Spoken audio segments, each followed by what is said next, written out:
get this show on the road. So A, make sure I actually turned on my microphone today, which it looks like I did, so that's good.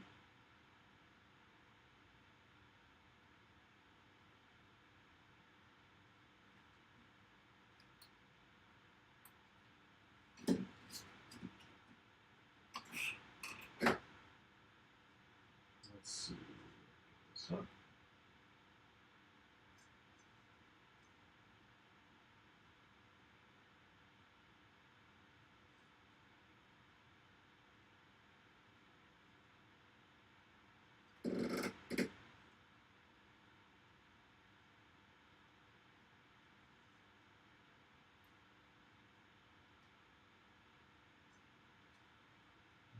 Let's grab our link, get our chat going.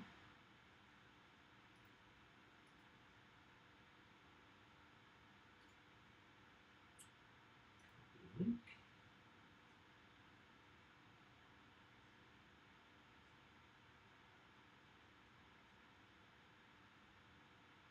There we go. And then just need to grab this stuff.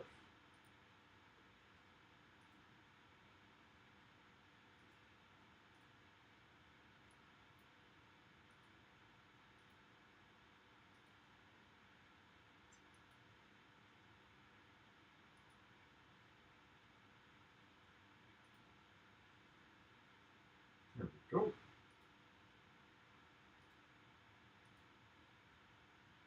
All right. We are up and running. Got my reference rolled up. We reviewed things I wanted to do. So we're ready to roll. For those joining later or currently, my name is Peter SAKIEVICH. I'm an art professor, educator, and artist. And in the mornings, I like to get up to work on something, learn something new. And so currently, I've been working on this guy for a while. Today, I just want to touch a few things up and then start the re-topo process, and then I can do some final detailing on the sculpt here.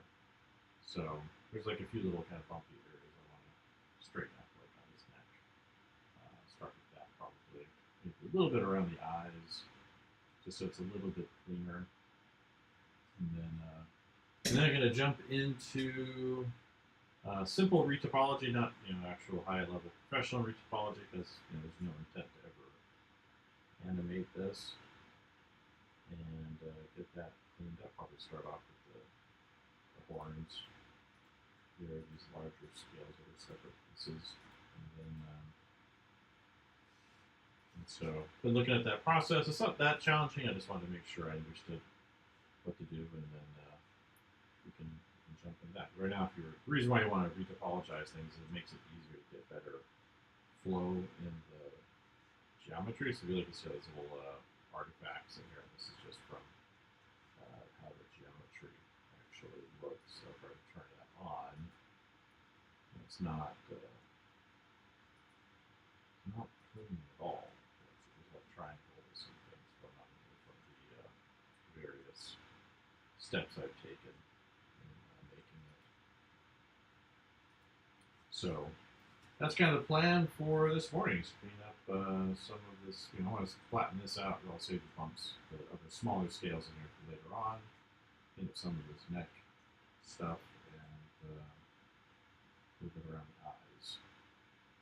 And then jump into retopology and the final detailing. I think after retopologize, I might set up with some UVs, and that way I can texture it. I'm going to do that hand painted. I'll look that up, but shouldn't be that challenging to do. So you can actually do that inside of Blender. And then I can add some materials and things to make them shiny and add subsurface scattering and things like that. So that is our plan. If I can set a different matte cap for the eyes.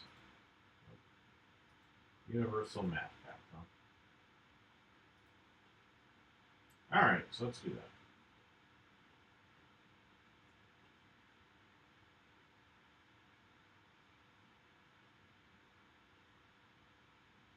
All right.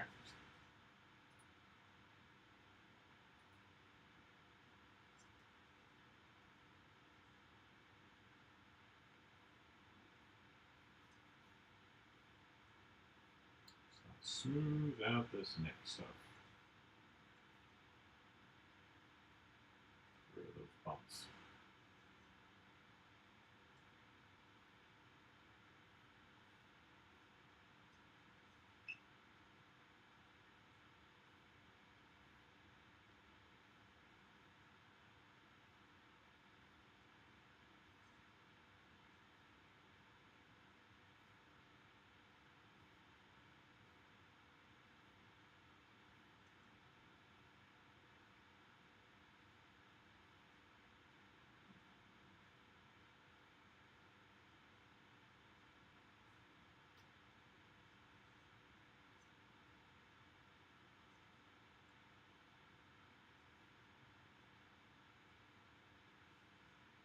So yeah, that's our plan. So let me know if there's any questions.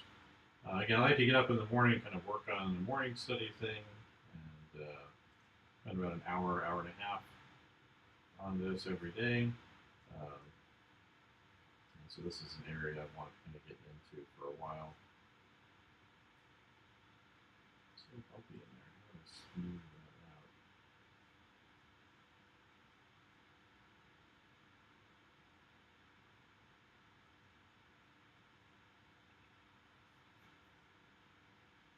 Maybe the polish brush will do a better job there.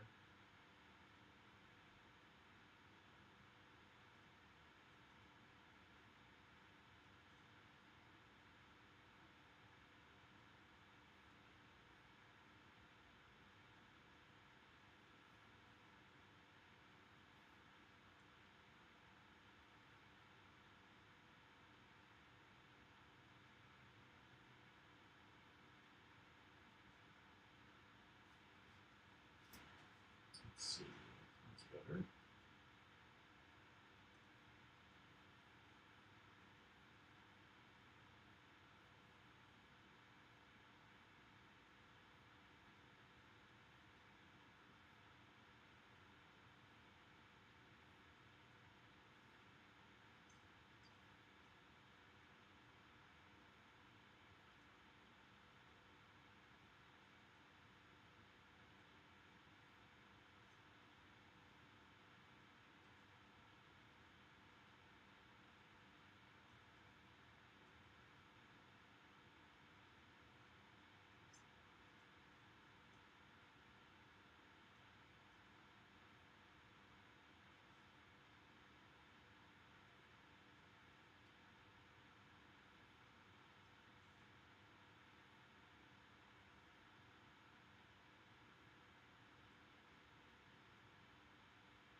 So, but yeah,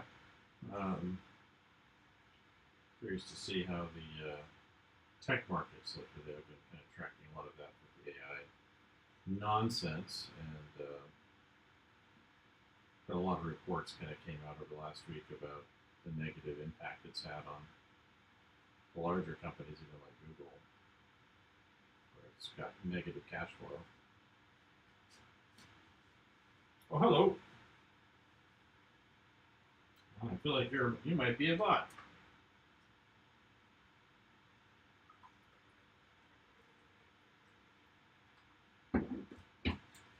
Yep, that looks like a bot to me. So let's get rid of you.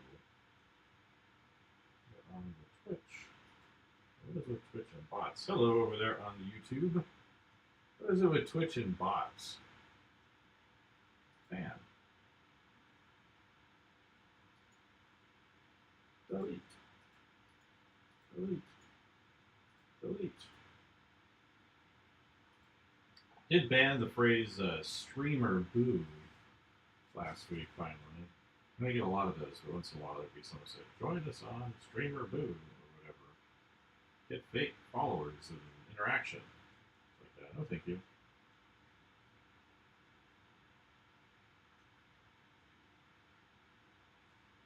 I am working on my horny toad. Right here. So I'm just cleaning up a few things, and then I want to retopologize him and shrink wrap.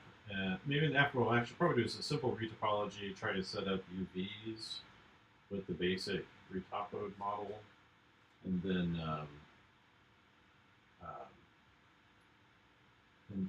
subdivide it and get all the detail on there and tweak that. So that's kind of the plan. So I'm cleaning up some of this neck stuff that was a little bumpy. You'll still see some bumps and things in there. Go with a different map cap, I can see it better. Yeah, where's this jelly bean thing? Yeah.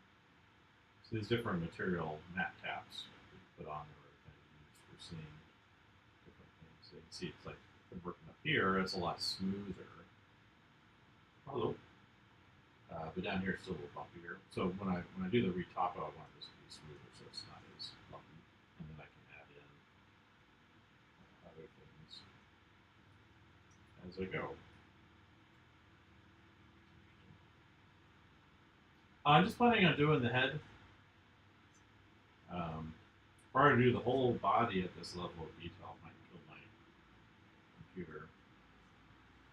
Thanks to the our generous tech overlords, getting a new video card is pretty expensive. I'm running a 3060 when I built this computer. It's been like 4 or 5 years. I did get a internal hard drive that I installed last week, mostly just so I could include it with my take stuff off my external hard drive and put it inside, so I can use that one specifically for backing up all of my online course stuff. So I just finished up a new course I've been sitting on for a while, and I need to go through and clean it up this week. Also preparing for the new semester, regular day job stuff, but because of how I back things up online using a company called Carbonite, I think they're supposed to be internal hard drives. Yeah, I think I actually have a laptop from my university that runs a 4090, but it still feels slower over there. I'm not sure why.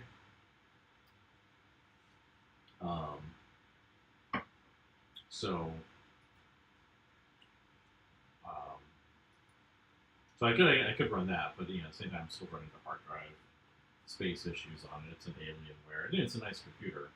It was funny, they initially got me a MacBook, and I'm like, I asked for a PC. I mean, I can use Macs fine. It's just I wanted to have a little more flexibility, and someone else decided for me to get me a MacBook. I'm like, no. So thankfully they swapped that around. Actually, I stream through my Mac.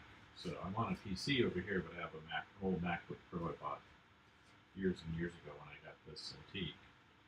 Got it back in like 2016 or 17, something like that. And so it was new and nice back then, but now it's, Yeah, so that's what I'm thinking. So if I do the retopology, because it'll be a much simpler model with better flow, I want to kind of set up some UVs and so I can texture it. I know you can texture things in Blender, so I want to just look into that process. It's not supposed to be very hard. I've just never really done it. So I guess I could do a lot more polygons if I shifted over to either ZBrush or, which I probably would prefer to use these days, would be the Nomad Sculpt, which I've got on here too.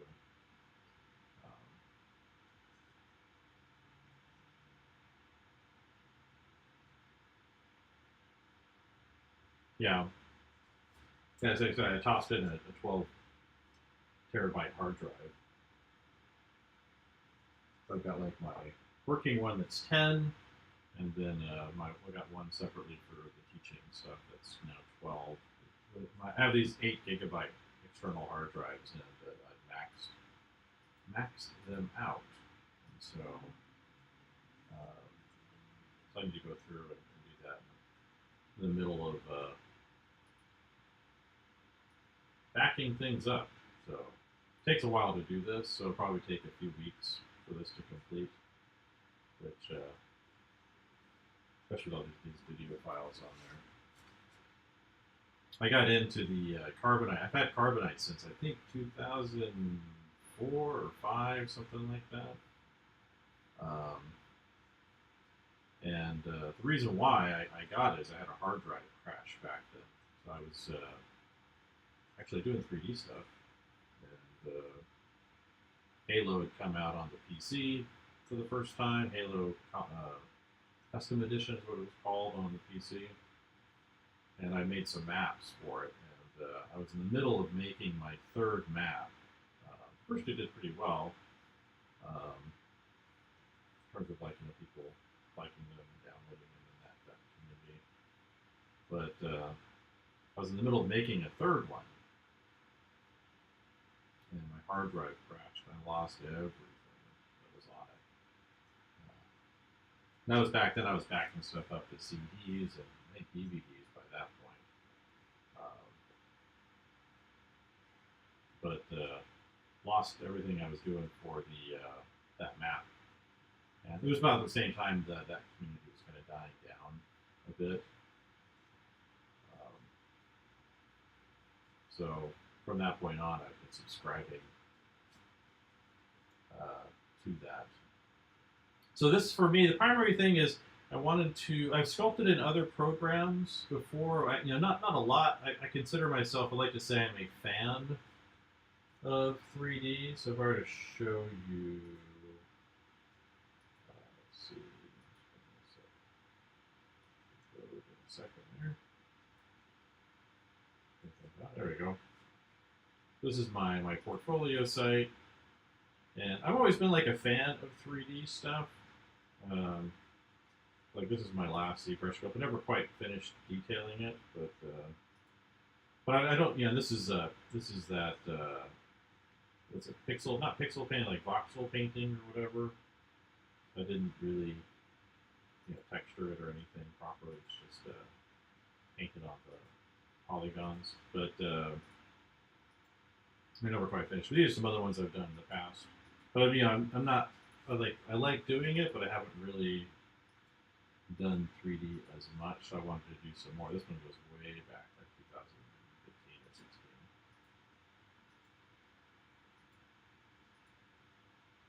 And some hard surface stuff. It has a few bad polygons, especially on the front nozzle. But these are all done in ZBrush. But I just wanted to get into sculpting in Blender. I've been doing some different things and just trying to become more comfortable, familiar with the program. This is done on the iPad with Nomad Sculpt. I did they didn't have any kind of auto retopology back then, so it's a mess. But then I textured it in Procreate and rendered it in Blender. And then this is another one that I did. This one's again another one of those kind of pixel paint things. So it's not really textured, except for the leaves. I guess I did hand paint the leaves because they're just polygons that are floating there. Some grease pencil sketches, but yeah. So the main goal of this is this is just a study. So this is again, it's a real animal. So it's not an animal that I've invented. You can see it over here. A horned toad. It's a lizard, but it's called the horny toad or the horned toad. That's right. I've had carbonite just for a long time. I actually hadn't been really using it for years. I had it set up on my MacBook, but I never transferred over to here. And So it was just kind of sitting there idly, not really backing up anything because I wasn't really working on anything over there.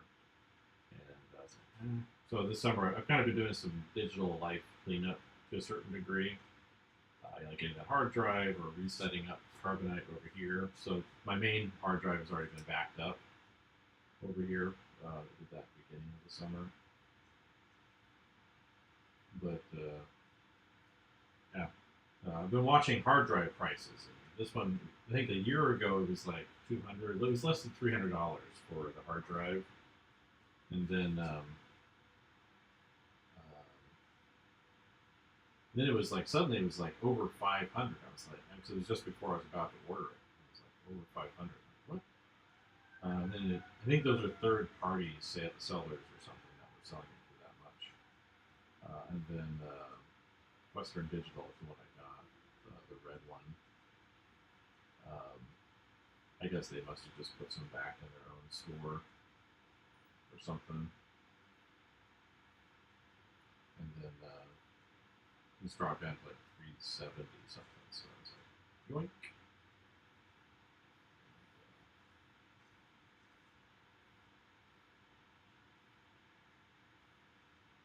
Transferring everything over there.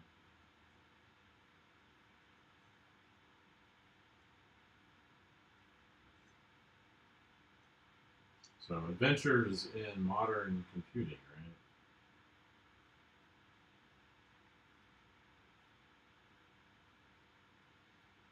And should be interesting to see where things go with all this AI stuff this year.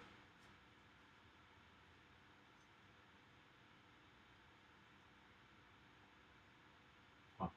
Interesting. Yeah, well, Illustrator before. So someone's asking over on YouTube. So the Instagram people can't see it, but over on the YouTube side.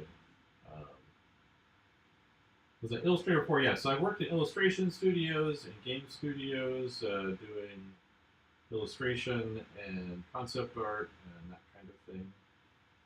Um, Mostly been teaching lately. I'm also working on kind of my own project. So if you check like the live stream archive, you'll see I'm working on a comic, which I've never done before, but I've been looking at kind of what's going on in the markets and things like that. I just kind of looked at that, saying, I've got. Well, I was actually what originally happened is I was working on some concept art portfolio update. So for the new job, so actually some of the people that I work with were upset with me about that because um, they expect me to do other things with my job, my research part of my job, which I understand, but that's not what I want to do.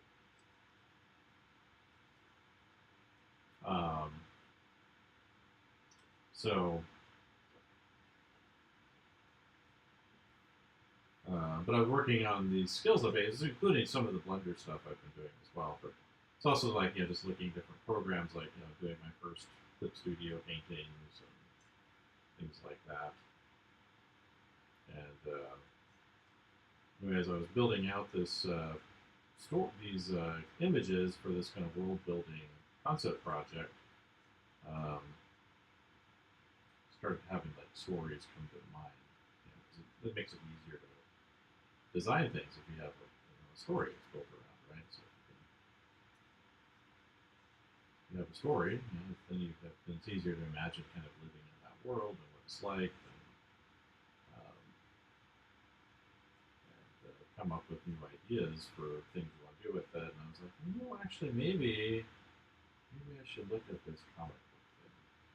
So again, I thought about it as a teenager, and then I found out what comic book artists made per page, and I was like, oh, maybe I shouldn't bother with that. And then, but I didn't know anything about royalties as a young person, so wasn't aware that royalties existed just in generally in publishing. So I didn't realize when Jim Lee was getting paid $150 or $200 a page to illustrate X-Men. He's probably getting more back then, but like the average rate back then was around that per page for the artists in general. I was like, man, I can't make a living doing that. That's terrible. But nobody, I didn't think to ask, and nobody told me what royalties were.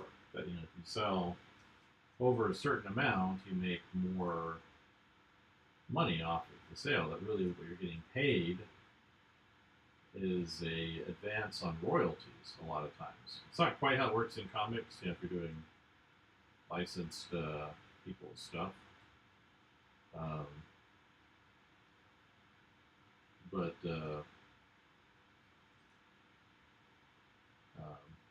that's like the how it generally works in publishing. It's a little bit different, I think, in comics where it's they own the characters and they kind of give you certain kinds of royalties, but they're not really. They're, I forget the word for it, but it's a different word than royalties for comics. If you're working with Marvel or DC or something, or on other people's projects. So I had no idea that that was a thing that existed. So I've been investing a lot of time into that and got a story. Oh yeah. Yeah, so we also had last year was kind of interesting. We had I think I mentioned before. So it seems like you're the one I talked to before. We had Ian McCaig out here last year at my university, and he talks about that a lot in the story. Though I was kind of wondering when he was here a little bit. I didn't ask him this, but I was thinking about it a little bit. Was where's your story? Where's the Ian McCaig story? You've got all this experience with working with the biggest movies, creating memorable characters. I mean, they're still feeding off of his little mall sketch. All these years later, it's like where's your story? That great video series where he does the Little Mermaid in space, right? Designing the characters and story beats. And I kind of used that to a certain degree, developing my own little story. But when he left, I was just kind of like thinking, where's the Ian McCaig story? So I know he's working with other people still, but it's just like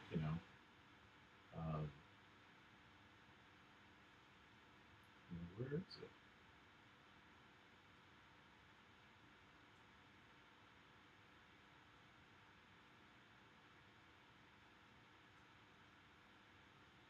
Just seems like he would be one that would have something like that. And maybe he wants to make it something in film. I don't know, but he's got a big background in illustration and that before he got into the movie biz, especially with Lucasfilm.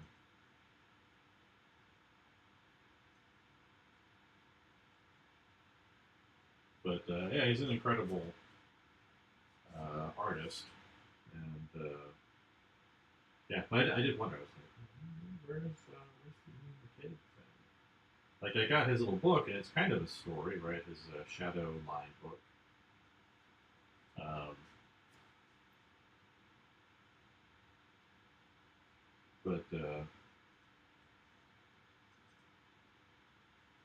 But it's not like a story.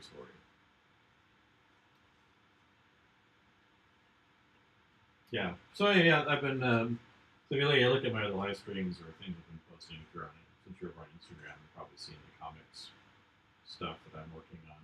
It's definitely a different animal. I think one of the things I'm struggling with a little bit is just like how I want to handle the inking. So like I've gone, super brushy, super careful. I did a couple pages recently where I was using ink washes, and I kind of like all of that. I think I just have to do like 100 pages or something, so that it'll work for me better. But let's clean up these eyes. So the big plan was to clean up the neck, which I feel like I've accomplished. Doesn't feel quite as lumpy.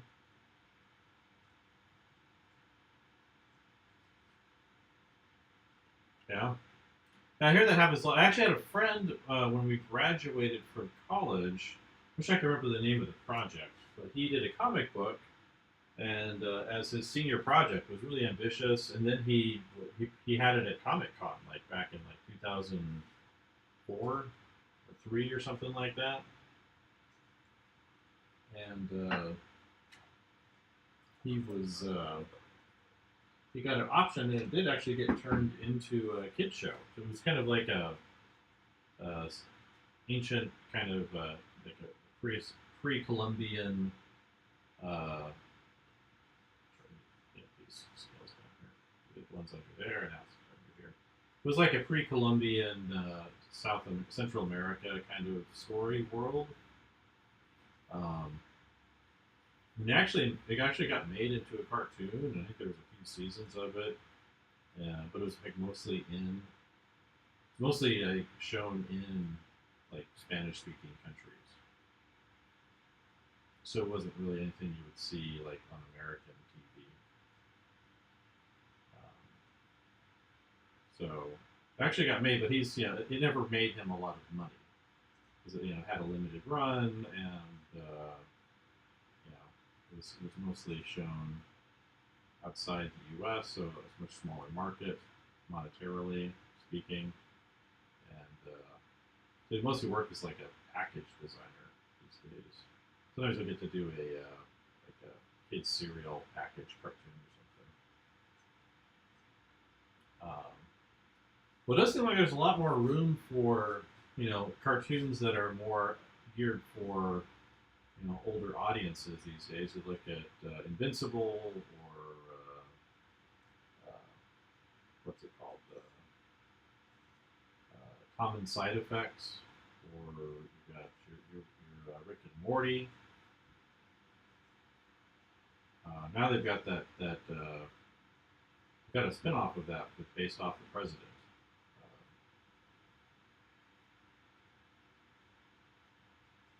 Which I thought was kind of funny. Just started.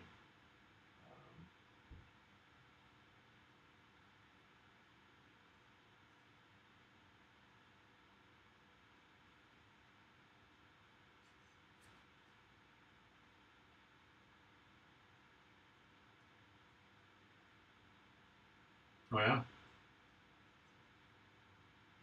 Um,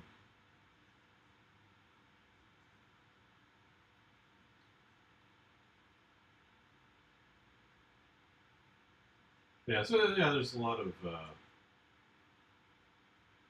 think there's a lot more opportunity than there used to be. I understand like some of the streaming systems have kind of pulled back on certain kinds of productions recently, but still, I think if you go on YouTube or whatever, there's still a lot of opportunity. I saw some guy, I think it was I think Epic was showing it off with their Unreal Engine stuff a couple of years ago. But basically, he has like a kids cartoon he does on YouTube. It's like for small kids, like 2-year-olds or something, and it's with an alligator. But he animates just by kind of playing it. So he built kind of sets and characters and things in the Unreal Engine, and then does all of his animation and his shots just by kind of like playing it, essentially. Um, yeah, I think part of it is if you have to rely on a larger infrastructure to make things happen for you, then then that's definitely going to be harder. I don't know if I've commented on this when you've been in here, but I watched Close Encounters of the Third Kind relatively recently this summer, and in today's dollars, it cost just under like 70 million to make in today's dollars. It was like 19 million dollars back then, and it made nearly $1 billion in today's dollars. So you look at like $69 million in today's dollars, making nearly $1 billion.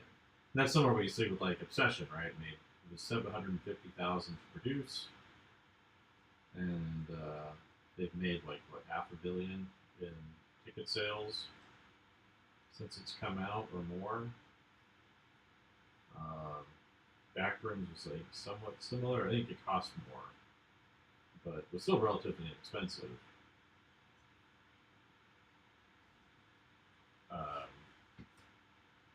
So I haven't seen either of those, but yeah, but if you go back and uh, you go back and watch Close Encounters, like it's a major special effects film, right? They've got animation and models and like all of the things you would see in terms of their technology back then. No 3D models, but they're still building miniatures and matte paintings and all this stuff. And it looks incredible. There's like a couple of janky animatronic robots when the aliens do show up. Like the one with the long arms. He's just a little kind of janky. But even if they you could build an animatronic today that would just be a little smoother.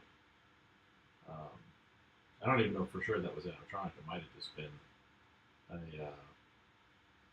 might have been stop motion.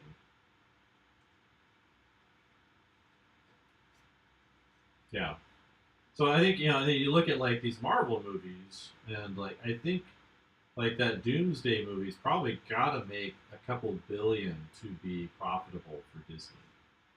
I think the actor fees for it were well over $100 million alone, or a couple $100 million. Like it's a giant portion of the budget. Yeah, but I got curious about the cost of Close Encounters because when I watched it, I was like, well, actually, originally I was just going to watch it just to look at a few shots from Spielberg, just to see how he does his shot transitions, things like that in there, just for my own research.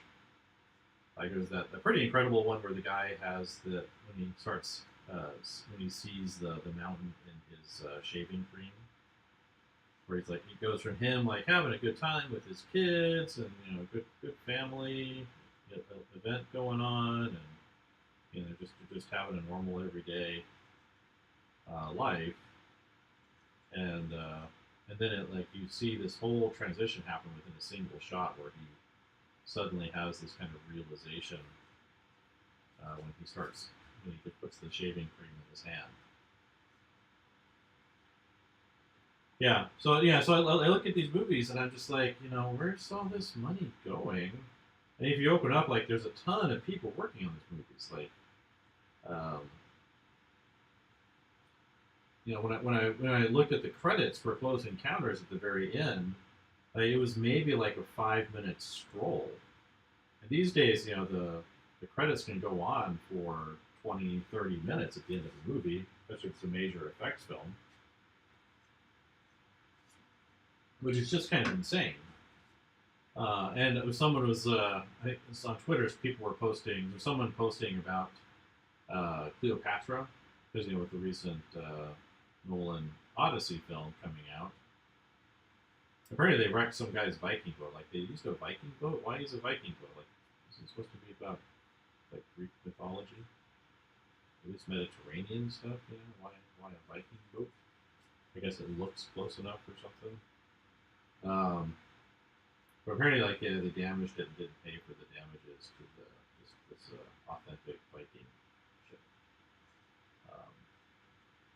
That was much better. Still in there. But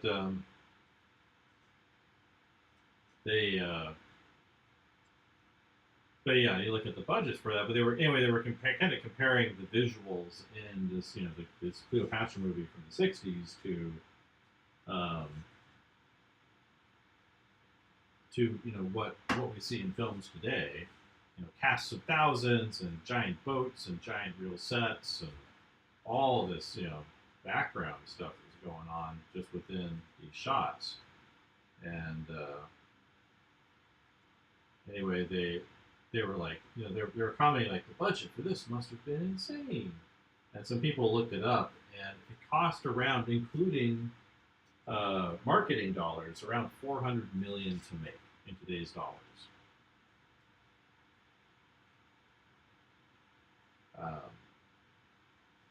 And the visuals in that rival anything you'd see today.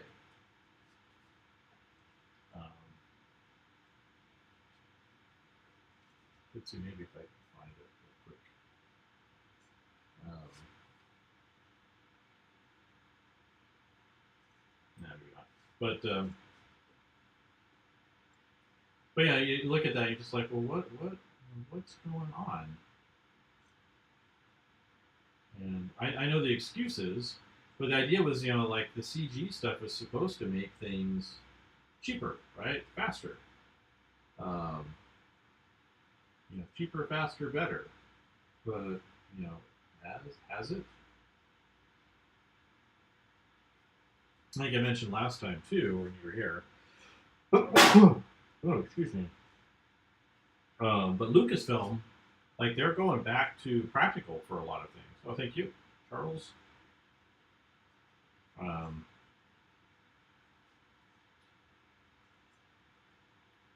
uh, but Lucasfilm's gone back to practical for a lot of things, even in their CG stuff. Like I was saying with the Maul cartoon, there's a shot where they have this Maul's having this vision, and they projected their 3D render onto real smoke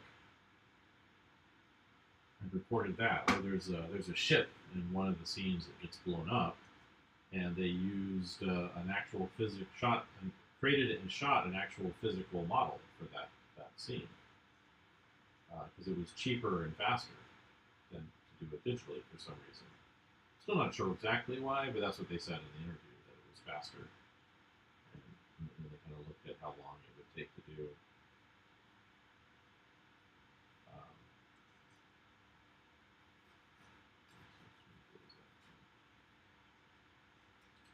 Alright, and then this guy is just a little too sharp.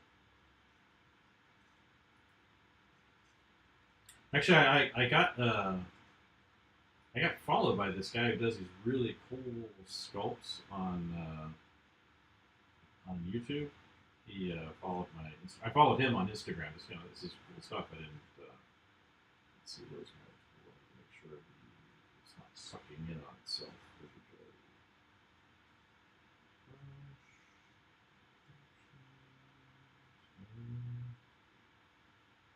There we go. Front faces. Let's see if I can find his. Let's see. Fish.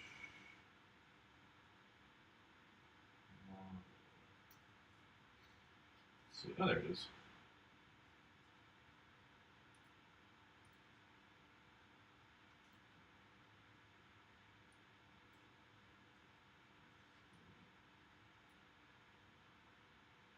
This guy right here.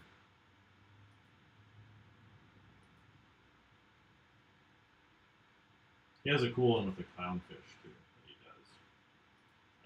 TMO Studio. Yeah, this is the first one I saw. It's this goldfish. That was really cool. But he builds them, you know, with scratch builds, and he uses kind of simple parts for setting it up. So he'll use a ball and put sculpting on top of it, and make little tiny scales, and the whole shebang. They're pretty intense, but I like those quite a bit. Hey, follow me back on Instagram, so I thought that was kind of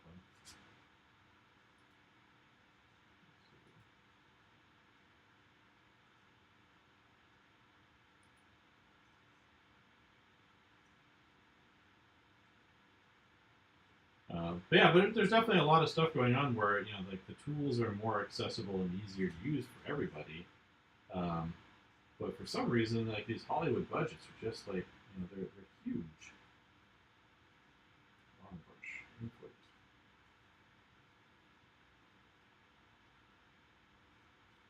Inflate that tip so it doesn't collapse on itself.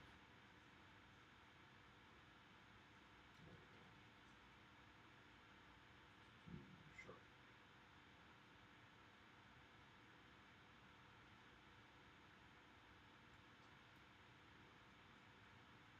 That's better. Anybody else need to be cleaned up on here?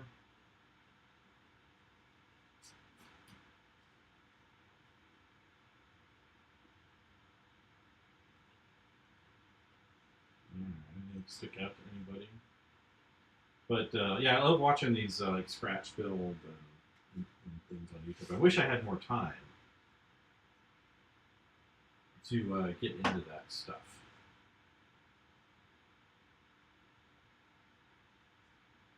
Yeah. So yeah, you think like if like you look at the marketing they're doing with the new Spider-Man movie.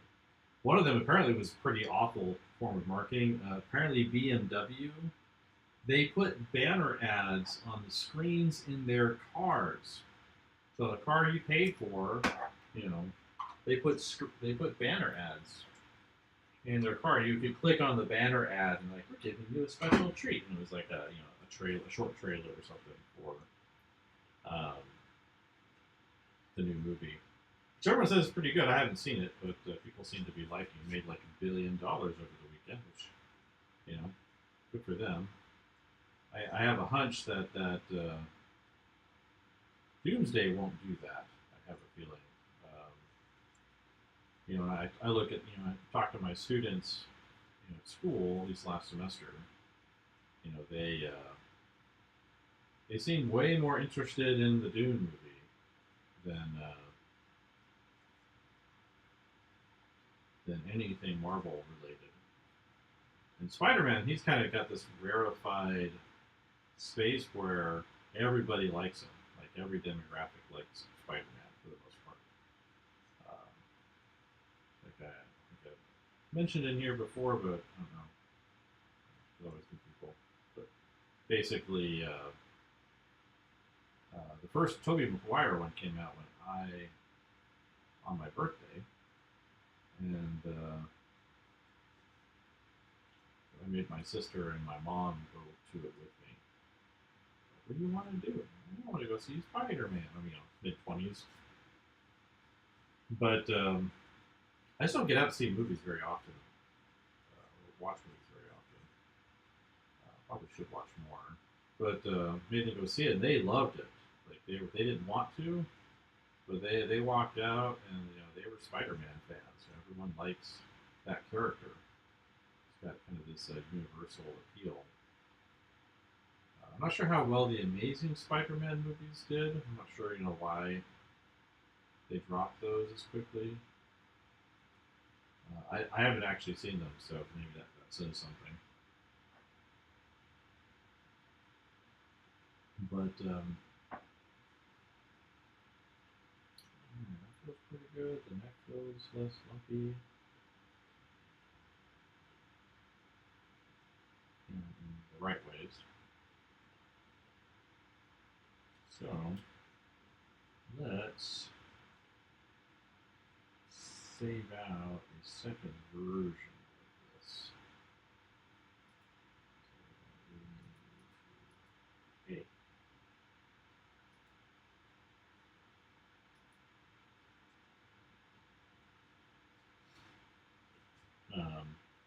I have mixed feelings about the Dune movies. There's something about the design of them that I don't like as much compared to the 80s one. Like, it doesn't feel like a world people live in. Alright, so let's test out some of this topology. Alright, so if I grab you, let's one. Appreciate it. Have a good one. And we want to use initiify. And this smaller is better, so let's see what this does for us.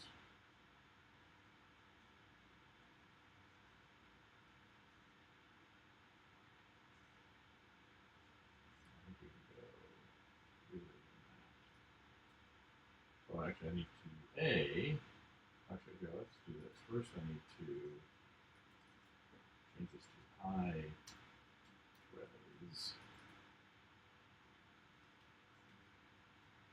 Put this right here. And we're going to stick zeros in front of that to put that on top. Same here. And use into this collection.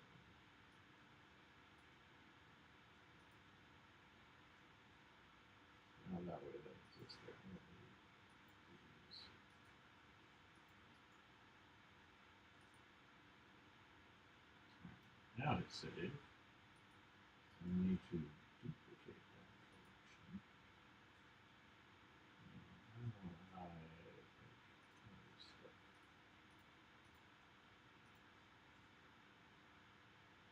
This will be 3 top load.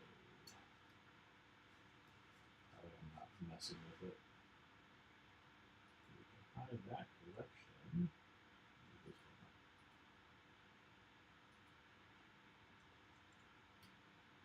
That makes more sense. Alright, where are we? This guy. So I think the higher the number, the larger the polygons. Let's try that.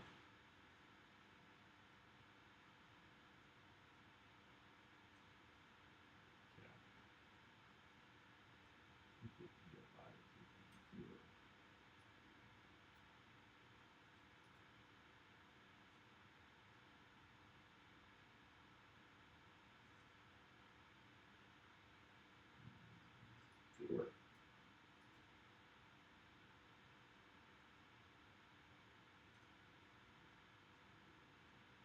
I guess that's the smallest they'll get.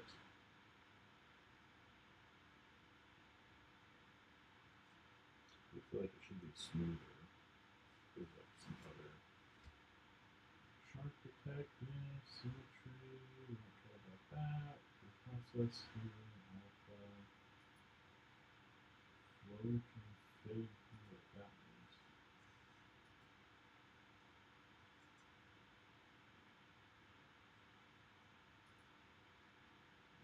Words. Satsuma config, I don't know what that means.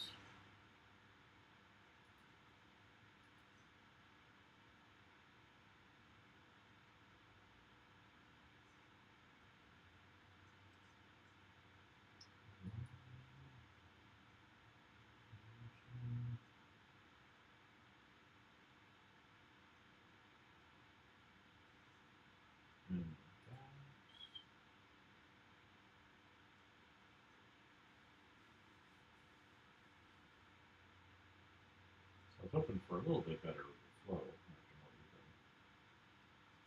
even flow on top.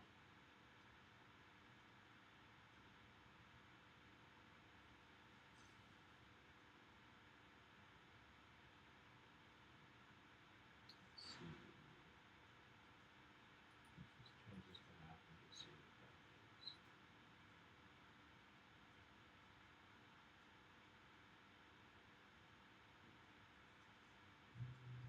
Mostly the same.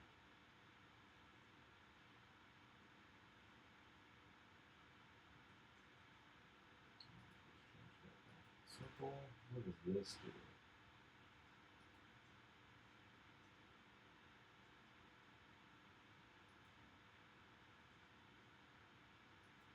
Let's see what that does.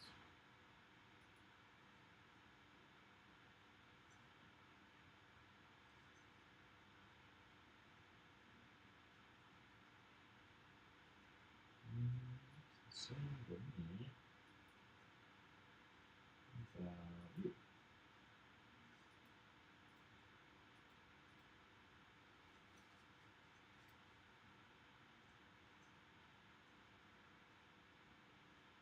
Oh, it's definitely different. But not what I want.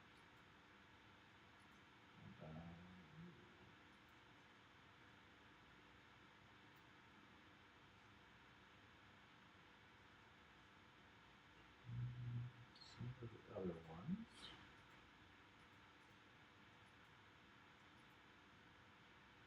Lemon.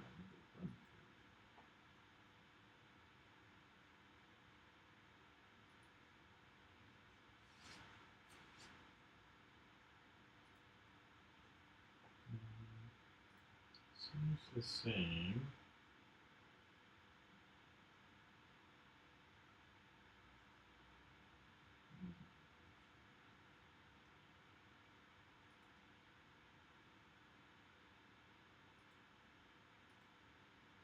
Let's see what that one goes.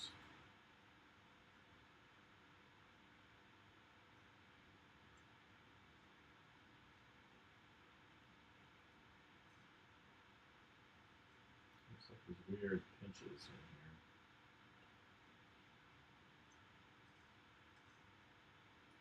I'll turn that on.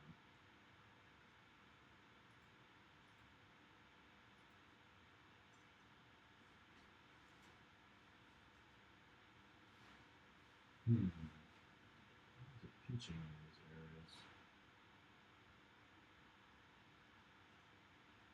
Let's just clean it up maybe. Let's see.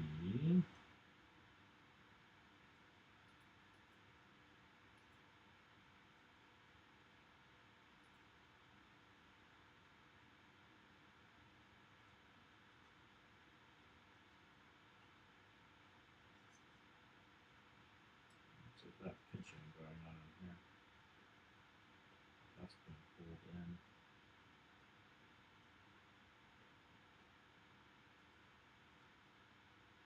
So let's just do this real quick.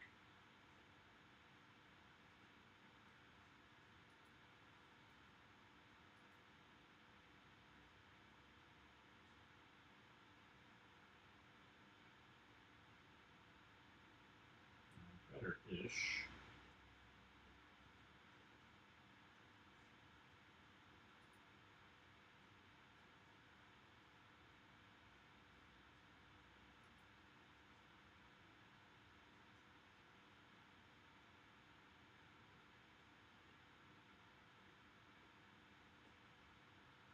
That's weird. Let's try, I want to try the other one. So here, let's try that.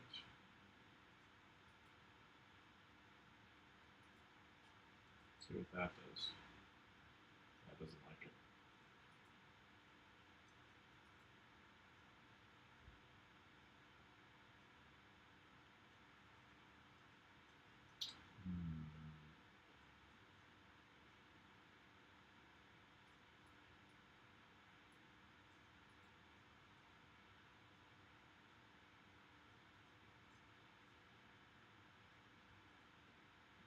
What's up with this?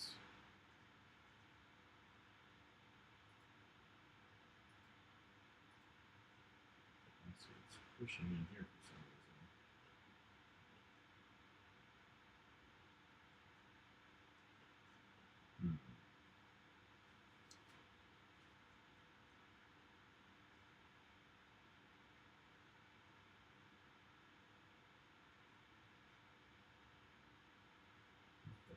Sharp.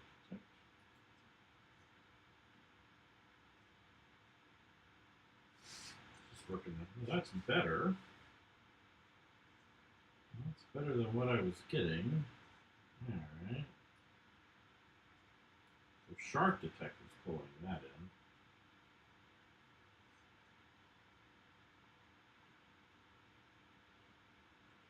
It's definitely better. It's not perfect.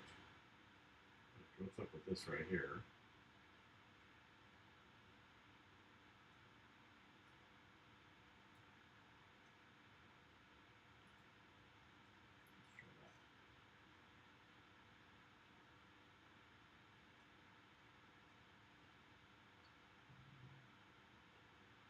I just wish this would flow all the way up.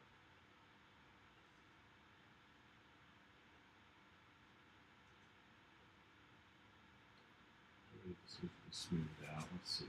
Sculpt.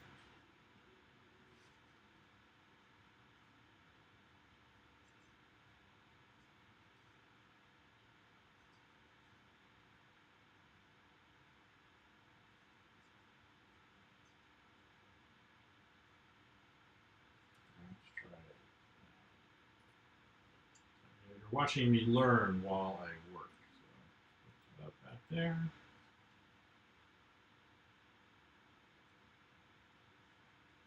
That's much better. That'll be easier to UV. Alright, so I like that.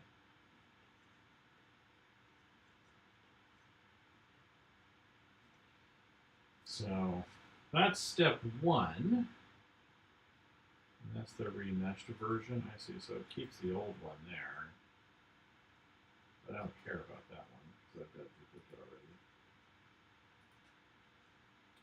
so the process here would be to add in, I guess I have to do this in sculpt mode. So first we create a multi-resolution, there it is. Generate multi-res.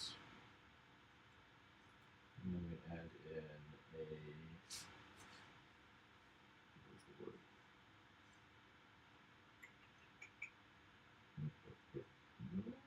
Deform in there. And surface with shrink wrap.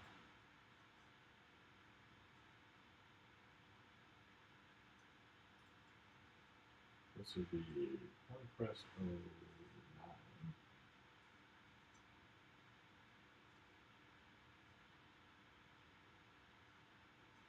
Actually, I can just go with 1.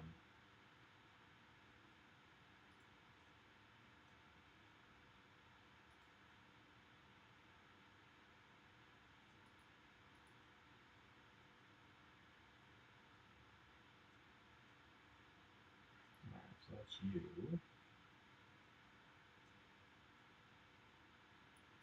And we want this to be project. And we want it to be both positive and negative. And if we go ahead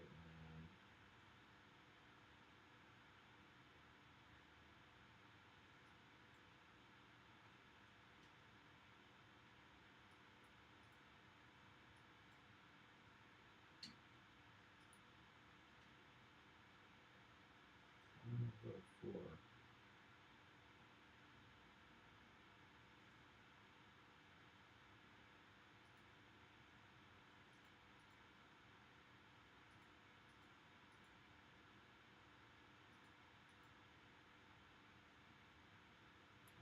here.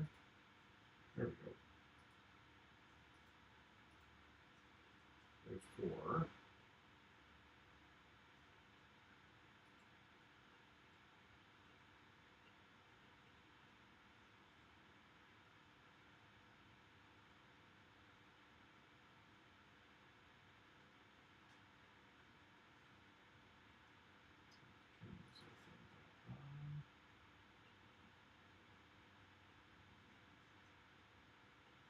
Alright, so project.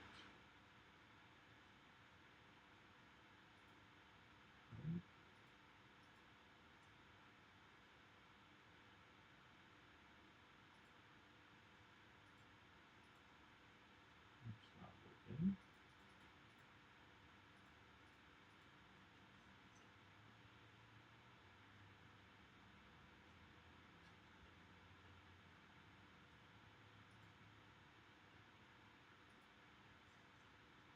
There's 1 press 1. It's definitely the right one.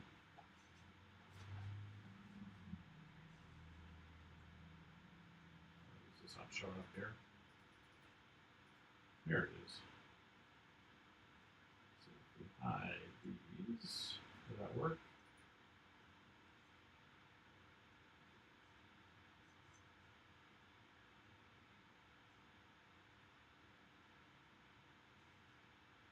It's doing something.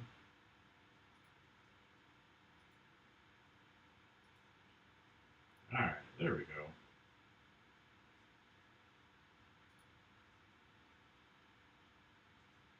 That looks better.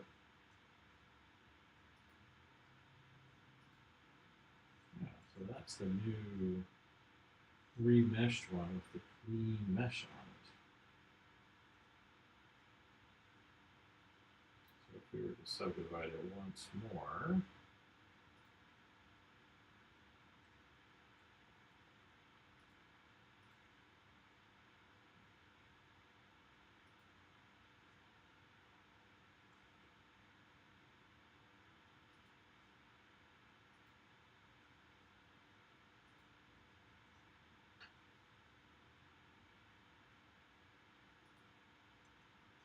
for the max.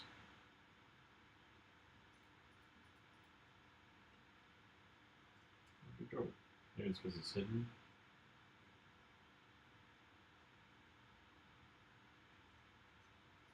There it is. has to be visible, I guess, in order for it to work. Now I know. So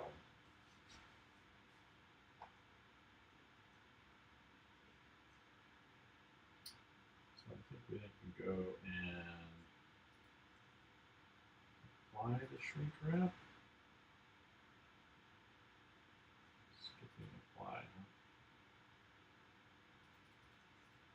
Let's turn that off. How do we do it now?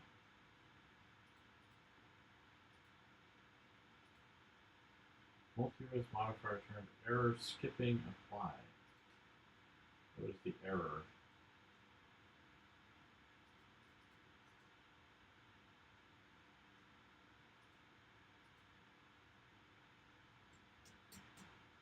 What would be the error?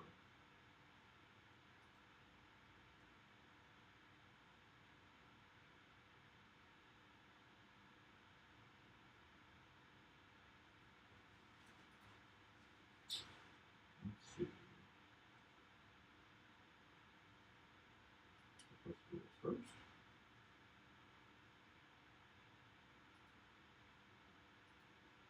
Maybe that's it. Shrink wrap first. And now if I turn it on.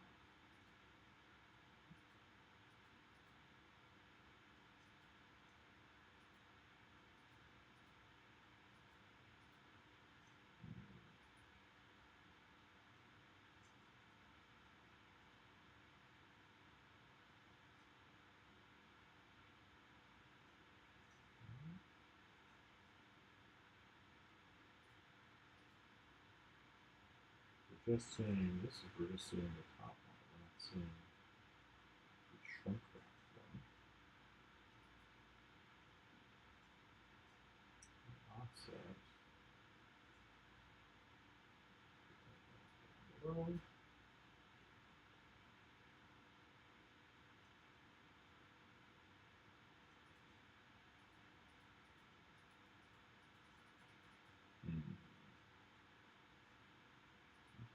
Seems to be working.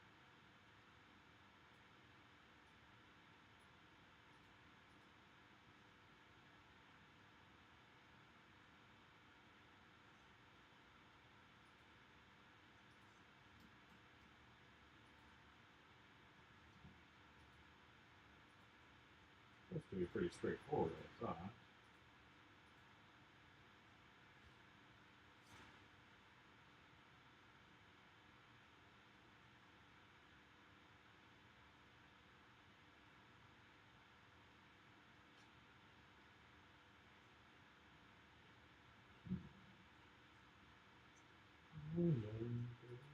Check something.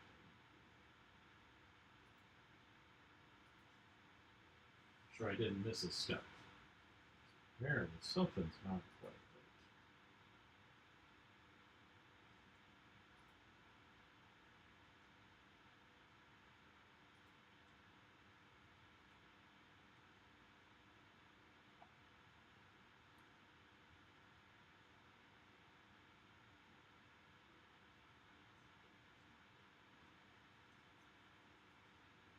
Let's see if I'm making it, where I'm making a mistake.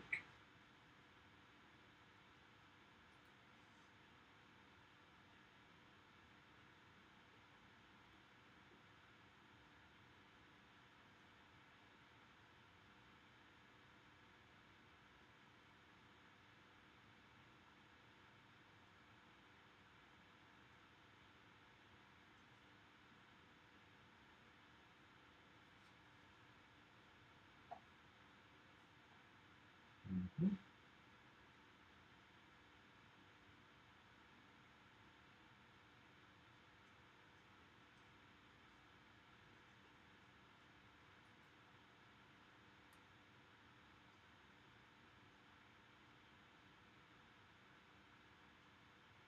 All right.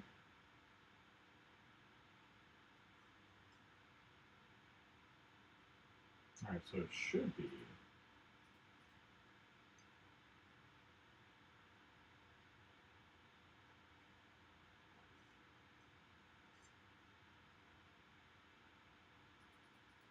There it is. Now it's working. All right.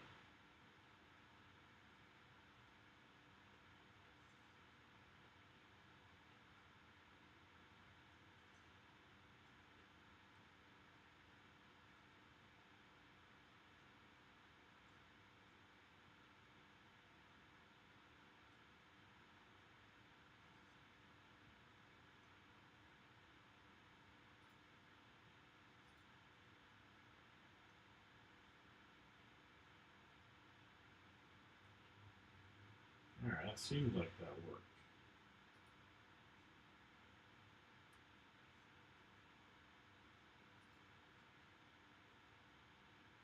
Alright, looks like I figured it out. Alright. Alright, now it's working properly. So, there's one. Done. Let's do Z next. This. So we want to object, and the same settings as we did here. Cube meshify.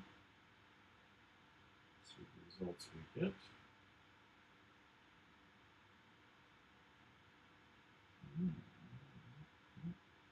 That's not really there. Maybe we can smooth that out a little bit.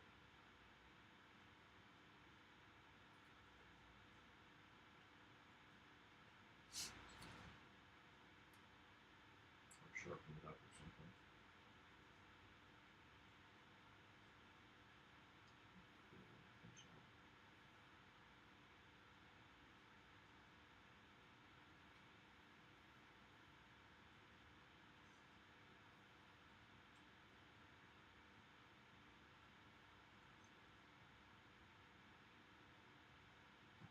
This.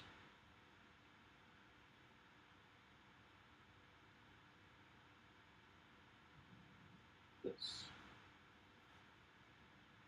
Watching me learn something new live here, right? So we're learning how to use this stuff.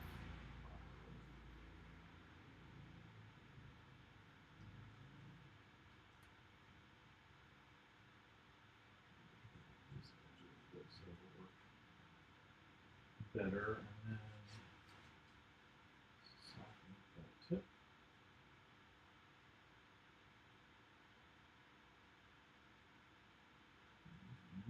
Let's try.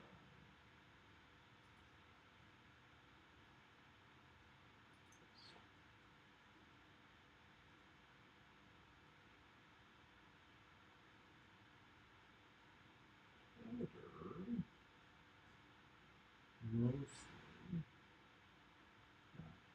Well, maybe it's okay. What we're doing is looking pretty static anyway. Oh, everything's been static. Alright. So, next is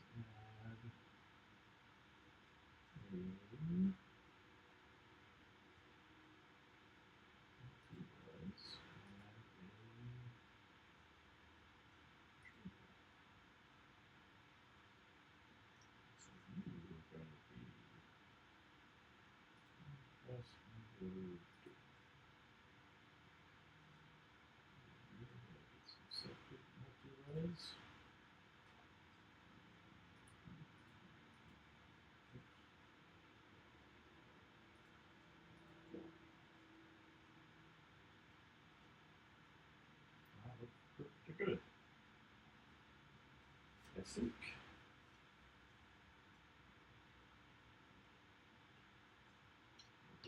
Alright, I think I got this more or less figured out. Alright, you're next. Save. That one just so I can keep track of who is who. I figure if I can get through this process here this morning, then yeah, we got about 15 minutes left before I need to move on to other things. But I figure get this process done, then I can get these things in bead, and then final details, and color, and things on there. All right, so you.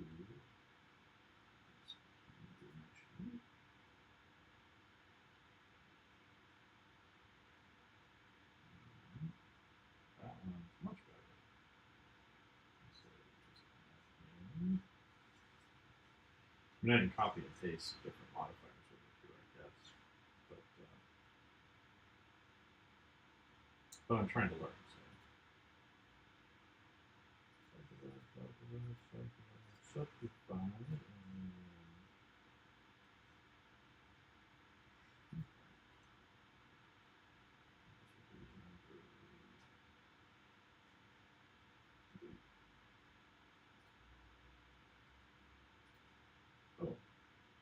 all that detail transferred over.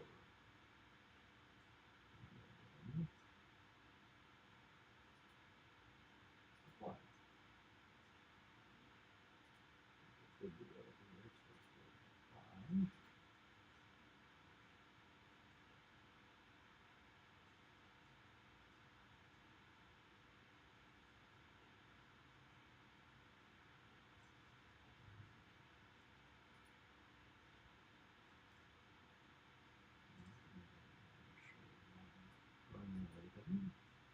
Off as we work our way down. Yeah, I think I got this finally figured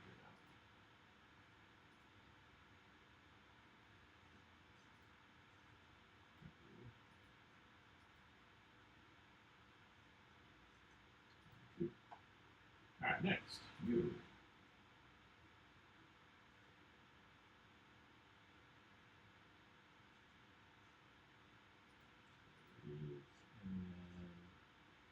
Okay, there are remeshed ones already on here.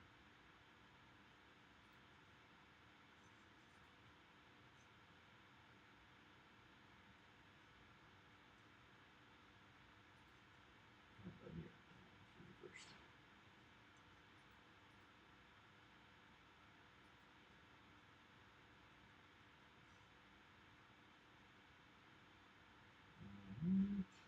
That's a little messier. I think we can still work with that for the seam right there. And actually, let's make these larger. Up.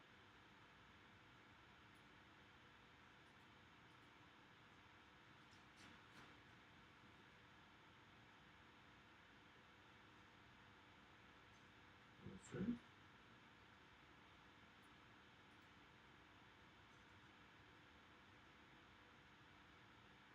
Larger rectangles on there if possible.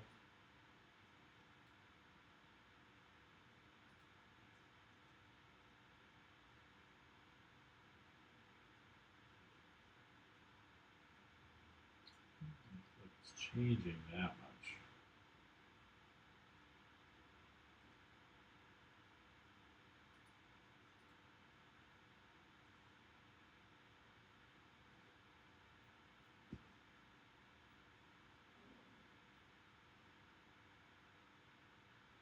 What's this one say?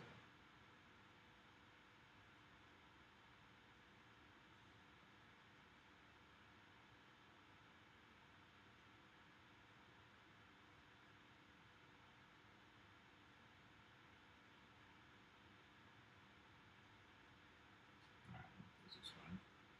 This is okay, I guess.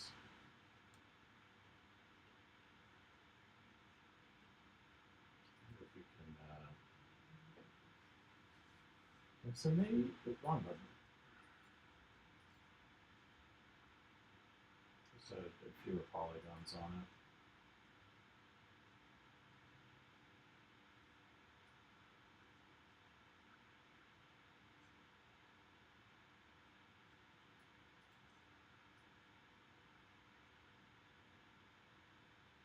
Yeah, that's interesting.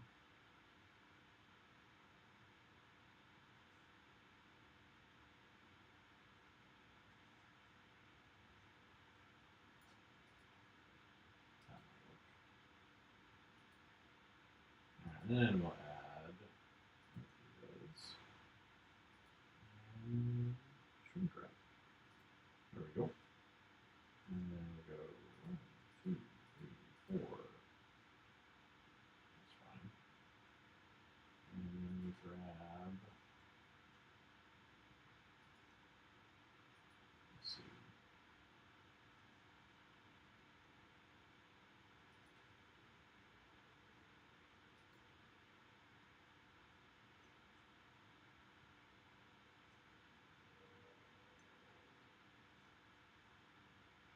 Actually, we wanted to fix this to project. That's better. And negative. I'm sure I did that on these other ones too. I think I did. That's why it's got the bumpy thing there. Alright, so I'll undo that, but that's alright. I'm going to do it now.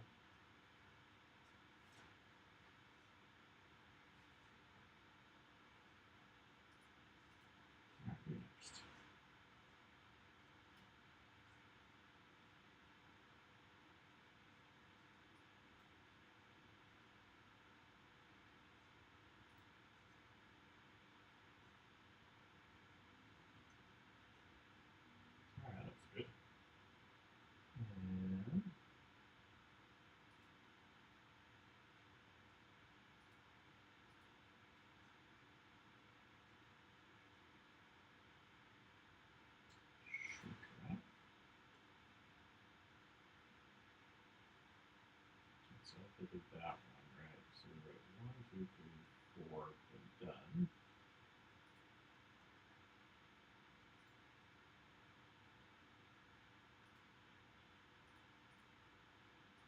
And we want project. And 2, 3, 4.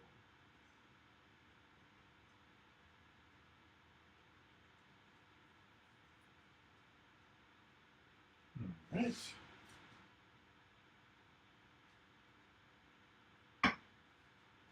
That's okay.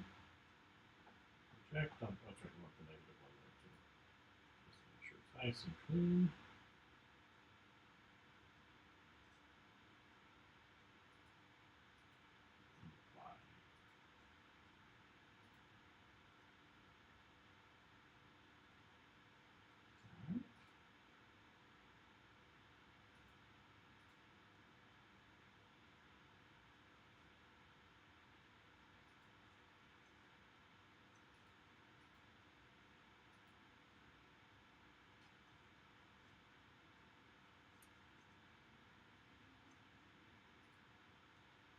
Two. There you are. And project. And that's better.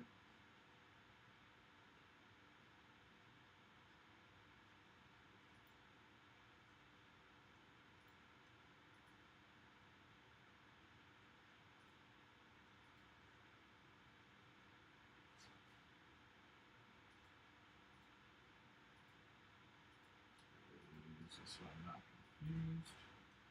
I'm going to hide you.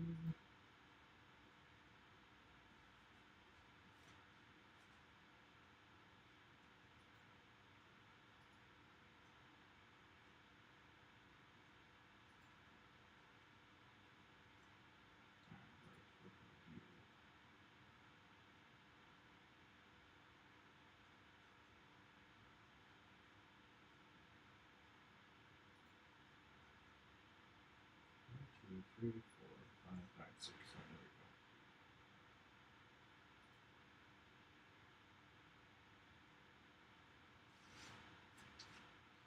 we go. All right, that checks that one off. Generate res and do form shrink wrap.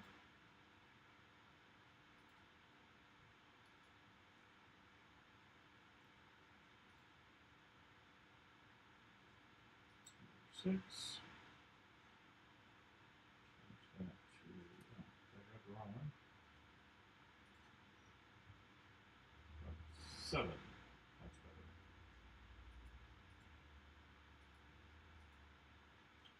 Project and all right.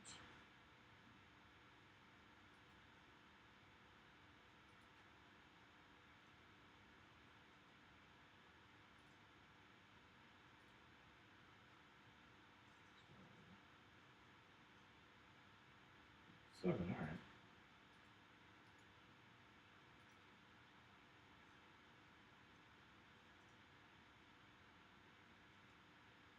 Let's skip somebody. You guys get out of order. All right.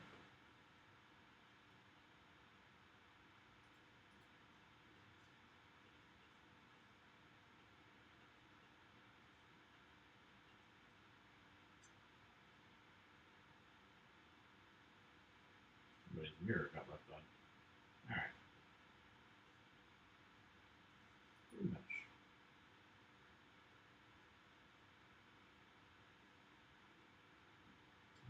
That's good. I think.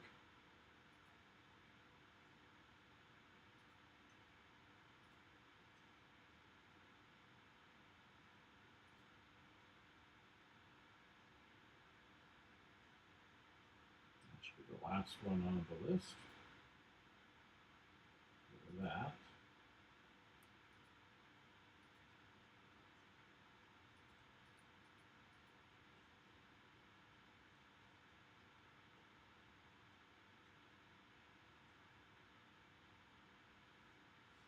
All right, that feels better. All right, who's next? jaws, huh? Let's get rid of these ones. Save. Should be a horn jaw.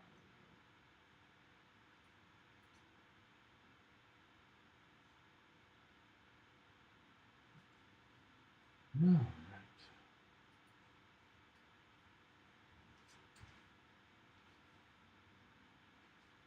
Almost out of time. So let's do this one here. And then we'll continue with this tomorrow. So let's go make sure we don't have any, forget these guys in here. Finished.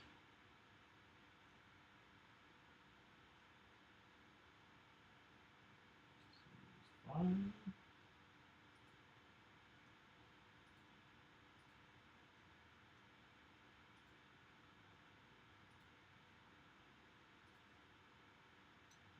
One, and project. Simplify.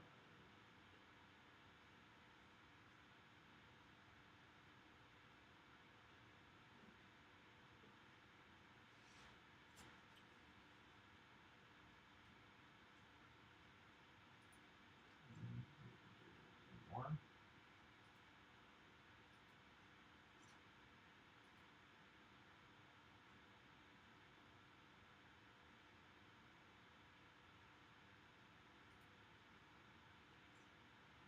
That's good.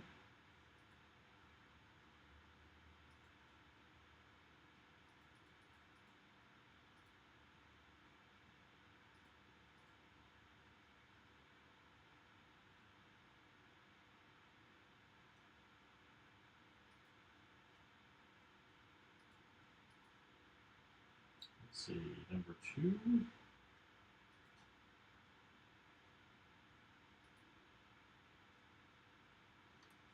All right, that's good. All right, well, I think that's been about an hour and a half this morning, so that's a good spot to pause too, I think, because I can see exactly where I'm at, and we'll finish these ones off first thing tomorrow morning. So we'll have these guys here, and then the main head, and then we'll do kind of final detailing. Actually, I want to make sure I do the UVs before I finalize these resolutions too.